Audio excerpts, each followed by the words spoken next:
that. It's okay, thanks. Yeah. Good question. Thank you, Sean.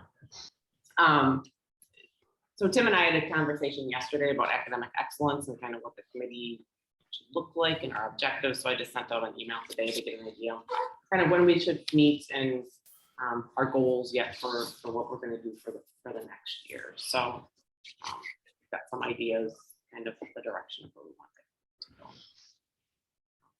All right, so I'm going to circle back to the beginning of the agenda since we do now have quorum. And we have the minutes that were sent out via Lily this afternoon. And we have a motion to approve those minutes.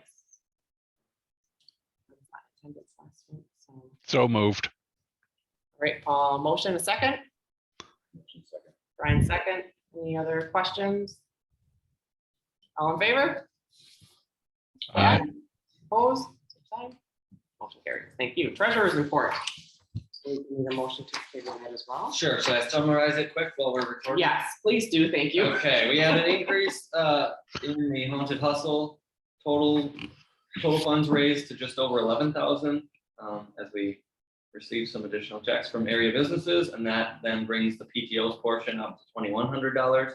We had $400 of travel expenses and $6,000 of grant spending. We have $91,000 left on the grant, and $60,000 of that is accounted for in current purchase orders. And that leaves our forecasted cash balance at the end of the year is $23,000. Thank you so much for the summary. Just as good as the first fast. Yeah. Like, All right, I believe we need a motion to approve that report. motion to approve. Ryan, motion, second. Second. All in favor? Aye. Opposed, same sign? All right. Committee expectations, I think we've talked about that in multiple meetings, and I think we're all kind of on our way. If anyone has any questions on the committee expectations, and I know we're wrapping some of those up already. So that I'm gonna give the floor to Mr. Stafford. Sure. So we have some requests. I'm going to go through that first. We are taking a trip with we're taking a school-wide set of trips on the same day. So on the 31st, the day after Memorial Day. Are you excited about this? We got dancing in the back. Can't see it on camera. I was excited. So our high schoolers are going to Great America for the day. Our middle schoolers are going to Columbus and our elementary children. The big expenses for us that come up with this involve a few different things. The first is bus expenses, which we talked about not hitting the PTO as much for the bigger expenses, but because we're not doing a huge amount from governance board, usually for these other things with the grant, that we would request those funds from you guys. And so it looks like we're looking at about Yeah, the exact number for your America seems to be about. does it? Yeah. Okay. What's it going to be? Because the bus is 8 periods kind of. I think it's supposed to be 13. Oh, yeah. That makes sense. Yeah, like the other ones. Yeah, that's good. So we'd be looking for kind of a motion to approve probably just for all the bus transportation to start with. And then we're also looking for a certain set number because we have some admission fees that we know we're going to have to help families cover. So it's really minimal for elementary school. Middle school, it's $6 to $8. And high school is the bigger one at a $30 ticket. Is that correct? Yeah. So knowing that, we had put in a request essentially to request a certain amount of money. Now I need to add it back up, so I want to make sure. Just put a one.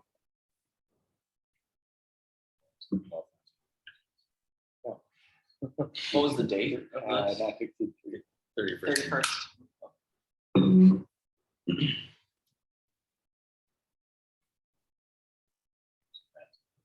Yeah, so we'd be looking at requesting not to exceed $2,800 for, and we very well possibly won't use all of that because we might find that a lot of kids actually can't pay for that. But we'd be looking to request $2,800 for a full school-wide trip for transportation as well as covering the cost of several students if they needed financial assistance.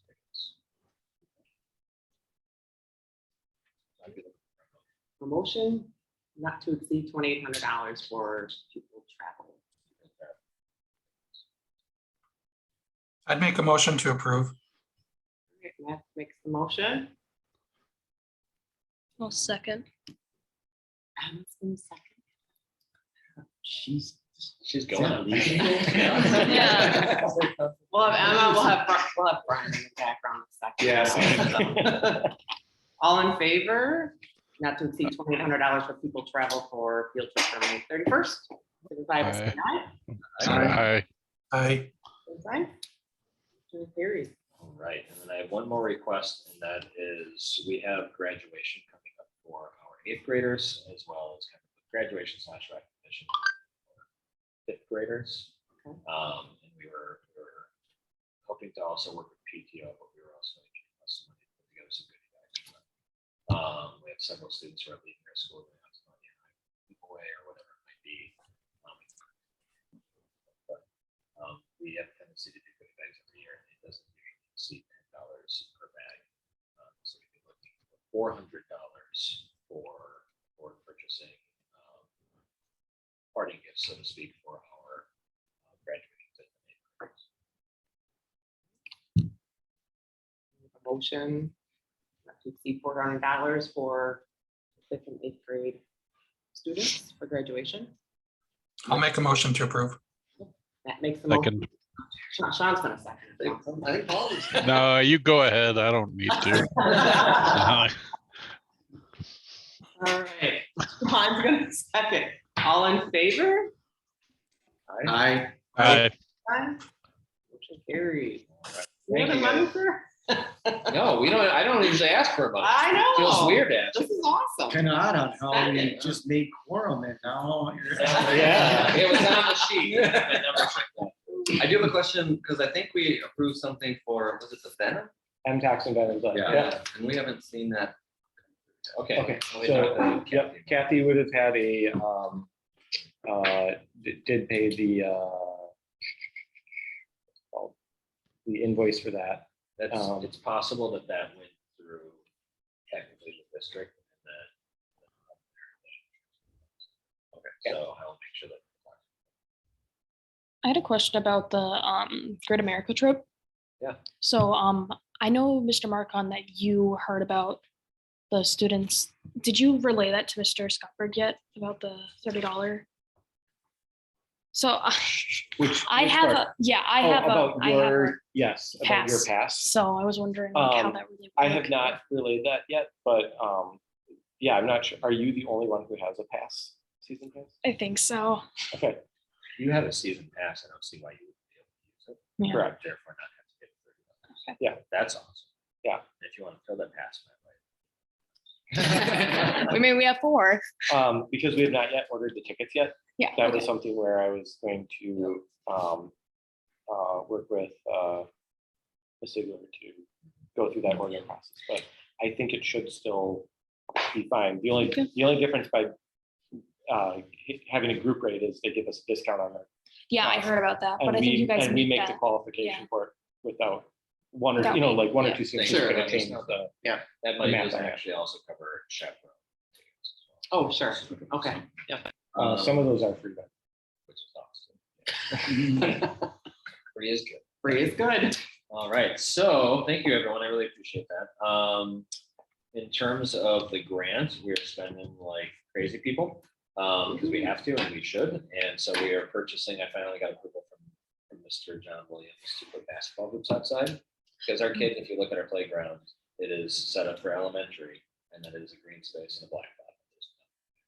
And so we've worked really hard over the years to just give different asks, and at different times it hasn't worked out because they knew they were going to do construction, but they didn't know where. And so now that that was settled, I got approval for that. We got a couple of Gaga ball pits coming in as well, Oh, boy.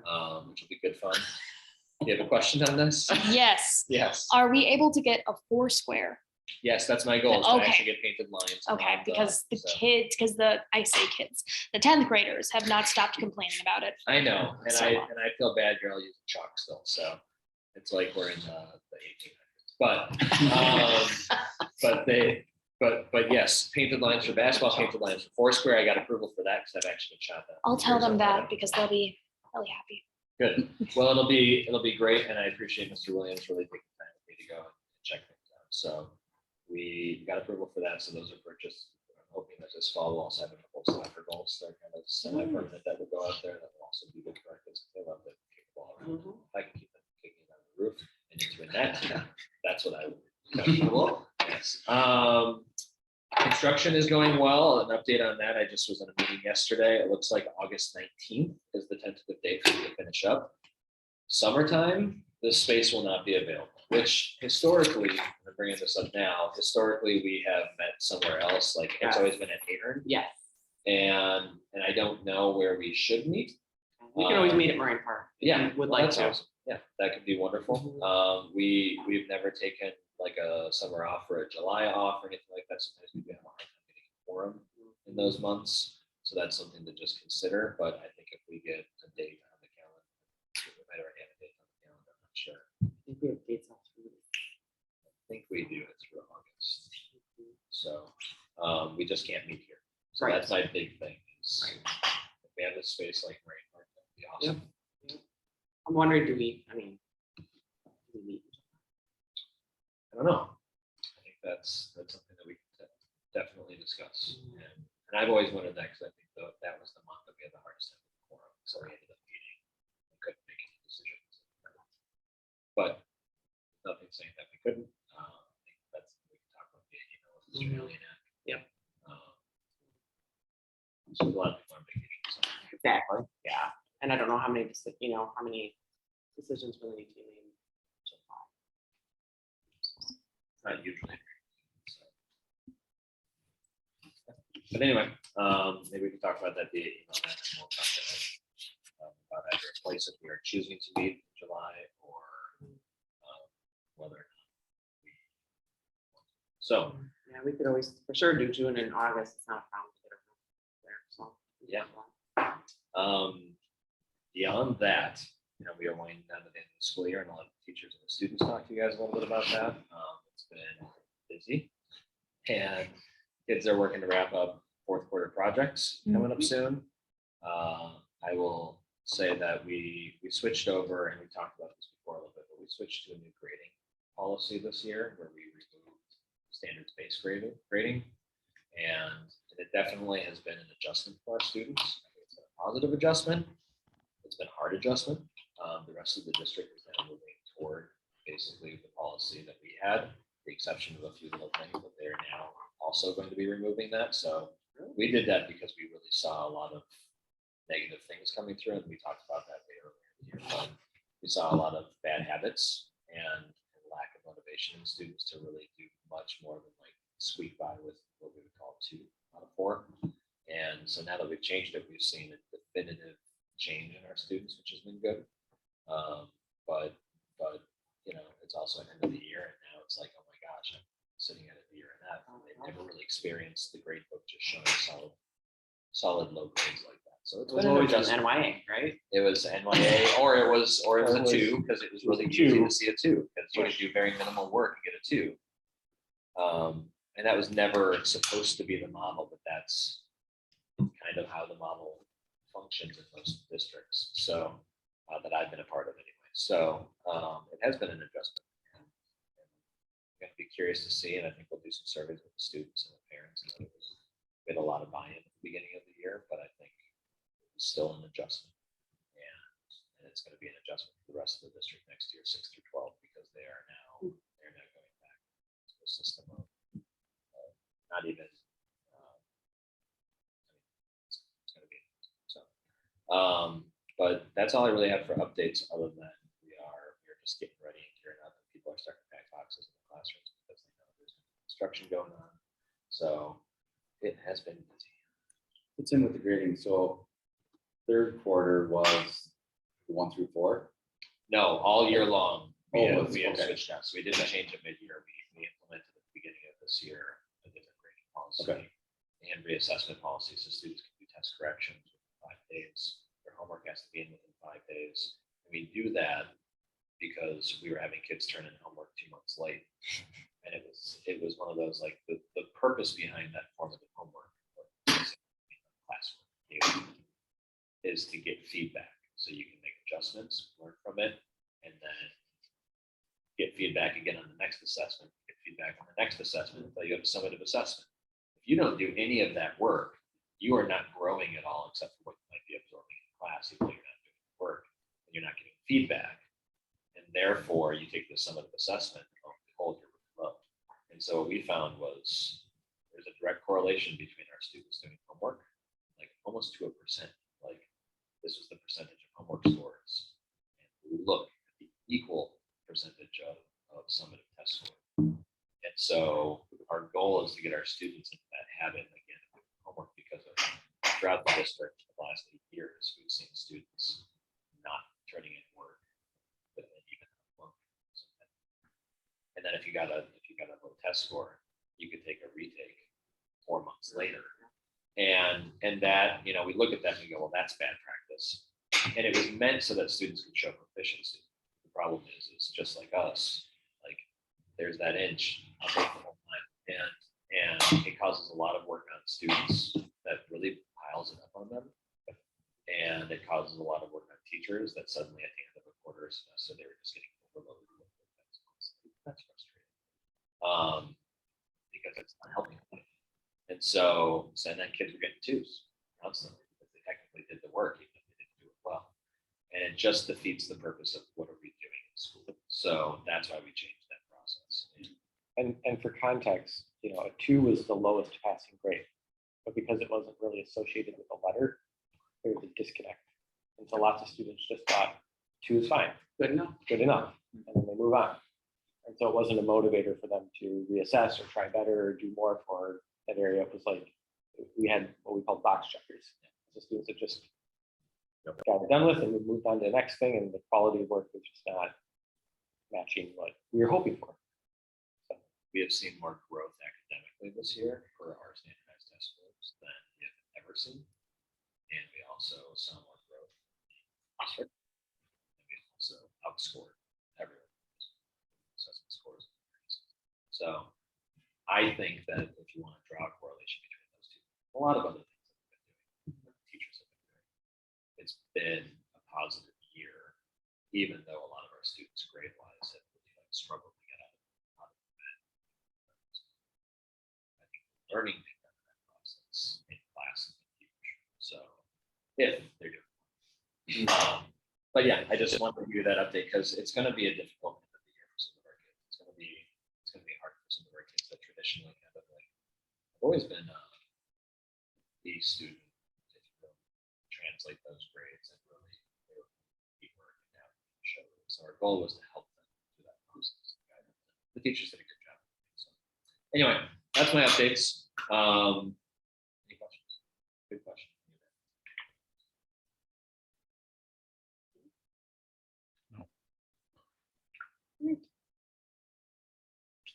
All right. Teacher student feedback.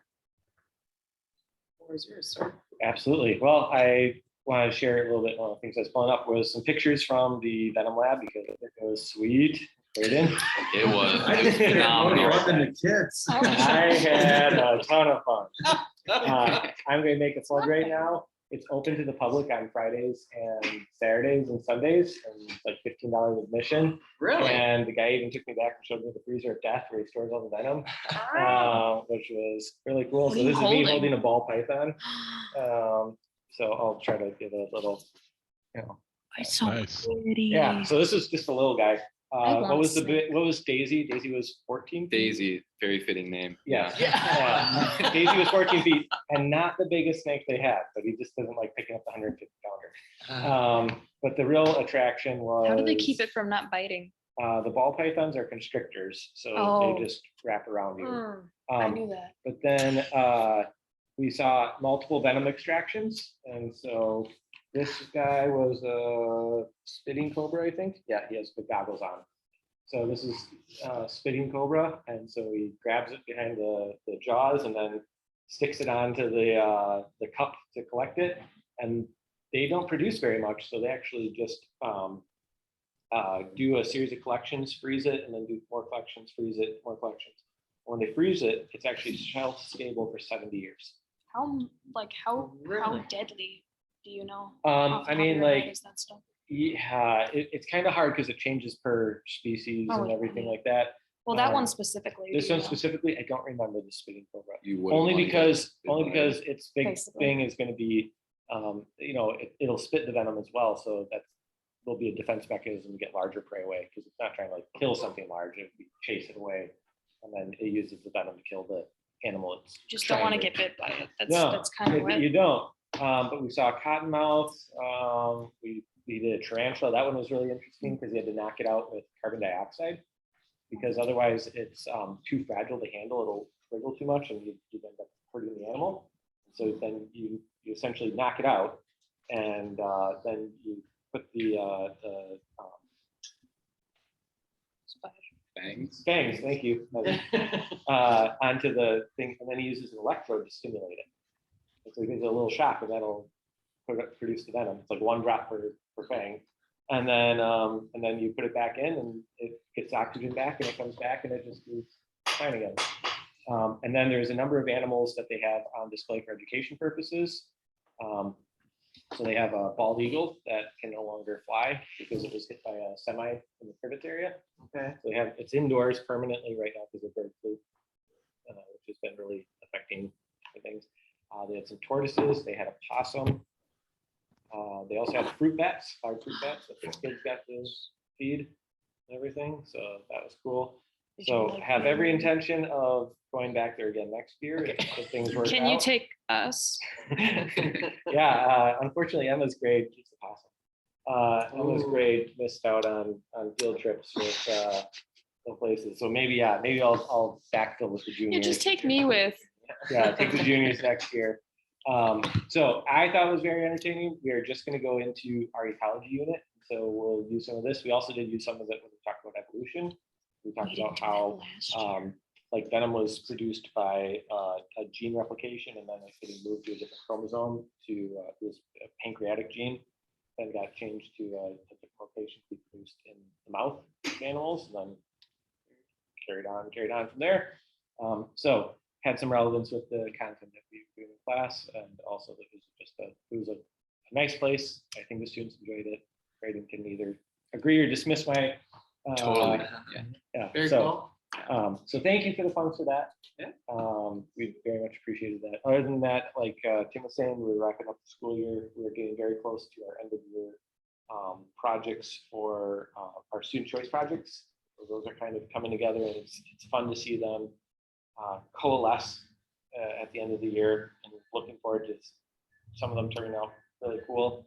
I think it's going to give us some ideas of how we can think about showcasing student work in the future as well. So I think there's going to be artifacts and other things that we definitely collect from this year to either keep as exemplars or demonstrate what our students are able to produce in these times. So Mr. Hayes and I have been talking about that a little bit as well. And then our normal classes, again, wrapping up with trying to take advantage a little bit of the outside of the tent for different things. Sure, absolutely. Did you pet Daisy? I did, yeah. Yeah. I've never been that close to a snake before, but Did touchy feel? Was she nice? it was Scaly. scaly. That's the best way I can describe it. But I think it was a phenomenal field trip. I love trips that are fun, like Six Flags will be. But I think that trips that can spur that kind of interest, like I remember I went home and now I have this new interest in snakes for some reason. And I think that trips like those are so precious for students. Mhm. Absolutely. Not to take away from Six Flags or anything. But no, No, you're If gonna we go. can have snakes on the roller coaster. Oh my God. I'm Movie, yeah. so, I'm genuinely so excited to go on this trip because I mean, I go to Six Flags like multiple times a year, but every single time I go, I'm just like, That's good. but there's certain rides I refuse to go on. You want to give updates of your projects too? Sure. Of your results? Do you want to go first? Sure. So I've been working on my student-led project, which I've been creating an instructional course for students to use the recording studio downstairs. So I've been making a series of videos teaching kids how to, how to come into the space and use all the stuff like microphones, how to set up recordings and make songs. So I've been working on finishing those up. I just have one more video to go as of now that I plan. And then next week, I'm planning on bringing a group of students into the recording studio to give them hands-on experience in using a lot of the equipment. So yes, Can I go? sure, yeah. So yeah, I think that'll be a lot of fun for students. And I think a lot more engaging than just watching videos that are distant, far away, but like getting in there and actually using the stuff and seeing your ideas come to fruition. I think that'll be really beneficial to students. So I'm really excited. Then I'll go next. So for my choice project, I decided that I was going to redesign and rebuild a school planner because a lot of high school students have actually stated how they do not like the planners that we are currently using in this school and how they would like a new one. So I am completely designing it and creating one. And I've actually gotten in touch with the planner company that we work with. And I'm hoping at the end to finally get this planner mass produced next year for all high school students. So far, I only have one more iteration to work on. I'm working on just resizing everything, and then I just have to get it printed out and get my final product. If it cannot get mass produced, I'm hoping to at least get a few copies that I can have my classmates use for the time being, because I kind of want to see how they feel with those kind of things. That's what I'm working on. So what were the issues with their? So the issues were just, they didn't like the organization. They didn't like the colors. They felt like it looked childish. They didn't like how there was a lot of extra things in there that they never used. There were like things that had like little stories or whole pages that were just full of designs or things. And us high school students were like, this just doesn't feel professional enough for us. And another thing was just like, you could tell that it was it was not a STEM-based planner. It was like a whole school-based planner because it was missing projects, it was missing Spanish. So like those extra classes we didn't have there. And it's just like, it didn't have check-off boxes the way that we'd like them to be. Like there was just small things that students were I was very surprised when I went around and asked students how many of them had the same thing they didn't like about it. So it was very. This is a highly relevant project because we've made such a big push to have students engage with their planners. And so this is actually really helpful feedback to know that. I wouldn't say a barrier to use, but something that they're not getting the maximum effect out of it. Yeah. That was another thing. There were a few students that I went, how do you feel about the planner? And they're like, I don't use the planner. And I'm like, well, why? And they're like, I just don't like planners. There were a few students like that, but more than half the students said, I don't like to use the planner because I don't like the organization. And I look at them and I'm like, if I made a different planner, would you use it? They're like, absolutely. If the planner looks good, I'd use it. So that's kind of like the main reason that I'm doing this, is because planners are extremely helpful to students. It's just the organization and the look of them that really helps students to get more engaged with it. Have you contacted the company? Yes, I contacted them previously. Yeah, so I messaged them or emailed them and I said, hey, do you guys make composition-based notebooks? Because I was hoping to get a composition. And they said they only do spiral. So sadly, if it does get mass produced, it's going to have to be a spiral planner. But my final product is probably going to be a composition. Great. Maybe we can see a prototype of it more if it's mass produced. I'll probably bring it to the next meeting because it should be done by then. I think you should. Well, it's gonna be middle of June, so. Oh, So it'll definitely be done by then. She's like, well, I don't know if it'll be done. I think Carrie was Carrie on? No, she's. Yeah, she did have a family thing that Okay. maybe get to at 5. Okay. Any other questions for our students, Paul or Matt or anyone else for that matter? No, I'm good. Oh, I'm good. Spring, do you have the students watch the videos before they go into the? I will, yes. Okay. And see how well you articulate Yeah, your and video. gain feedback on that. Exciting. It is, it's very exciting. Those are great projects. Yeah. Those are really good And, projects. and there are many more. So Yes, there are many very more. How does many that work with the amazing. teachers to even grade like his project? I mean, he's gonna do this. Does the teacher have to be there and watch what he's doing, or So it's curious because that's a Yeah. lot. That's a great question. So myself and Todd Hayes put together a couple of rubrics. So we're having our students document in a couple of different ways. So obviously there's the physical product creation, or if it's a digital, like there's the product, there's the thing that's being created. So that will be submitted to us. So Braden will share all of these videos, and we'll have the prototype. We'll see this. And then along the process, we ask the students to document in a variety of ways. We have something called our synthesis sheets that guide them through the steps that we really follow, which is like define, prepare, try, reflect, iterate, and then they go back through that cycle all over again. Another way that we're having them do it is for this project cycle, since it is open-ended and there's a lot of ways, is ask them to construct a narrative paper. And so they should be adding, and they can follow the same define, prepare, try in their flow of their narrative. But they're writing that, and then they're taking pictures, they're taking screenshots, they're basically compiling evidence of their work and action throughout the project cycle and putting it in there as well. And then our final thing is they will do a class presentation and show off what they reached their end goal and use that evidence they accumulated to show what their process was like. So we have a rubric for the paper and a lot of prompts and guides on what we want them to answer for what they got out of it. And then we'll also grade them on their product presentation when they show that to their classmates, along with whatever they produce. Yep. But yeah, it is a little bit more challenging since it's open-ended. Our rubric creation and other things that we guys have to do a little bit more general rather than this. There's this one specific outcome, which we do have a little bit more on our other projects of we're hitting a certain target, but even there, there can be different opportunities for students to show that something. Even where projects we're guiding, it's more of how we're having them share their outcomes is the same, rather than knowing that their exact outcomes for the same problem.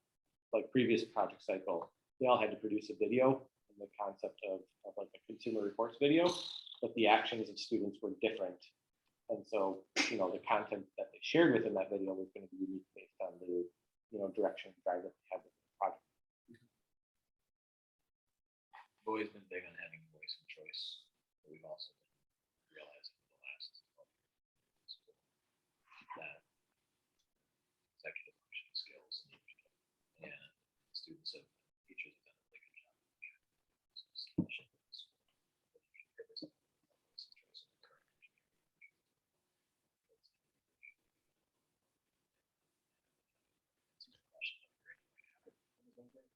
Tim, I can't hear you. Just. Oh, I'm sorry. Yeah, I'm just mumbling away back here. About Sorry. I was just talking about the importance of voice and choice while also having that student ability to continue to build their executive functioning skill in a very driven way. So yeah, it's been a really cool process to see what they've all come up with. Cool. Thanks. Anything else for the good of the order?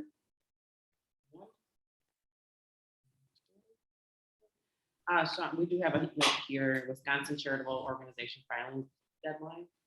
Is that something? Yes, I believe that's June 30. 30th. Yeah. Mhm. So Ed will pay that. We've been in discussion about it. All right. So, All right, so we don't have to talk about that at all. good. All right. All right, and the next board meeting, it looks like it is June 16th, at 3:45 here, and also via. I don't know we if it can cannot be here. Never mind. We just talked about Yeah, that. no, so we'll have to email. Yeah, that and yeah, it can process. definitely be at Marine Park if that works, and we can do it via Zoom as well for the. Yeah, that'd be really good. And I can follow up with a room. Just as a heads up, I'll try to join in that day. I will be in Siesta Key, Florida, but I will try to get on depending on where we're at or what we're doing. Just so to keep your video off, man, because we don't. Thank you. No dolphins in the background, Tim. I would just be Well, jealous. That's the problem. Yeah. If you're enjoying a nice cold one on a beach, maybe, you know, dolphins back there. Be nice, yeah. Ed usually doesn't do a motion to close, so no. So, All right, sounds good. all right. Well, Thank you, thank you, everybody. Paul and Matt, for joining via Zoom. Appreciate it. Perfect. Thanks, everyone. And we'll be in contact. Have a good rest of the May. You too. All right. Thanks. Take care. Thank you. Bye-bye. Thank you all.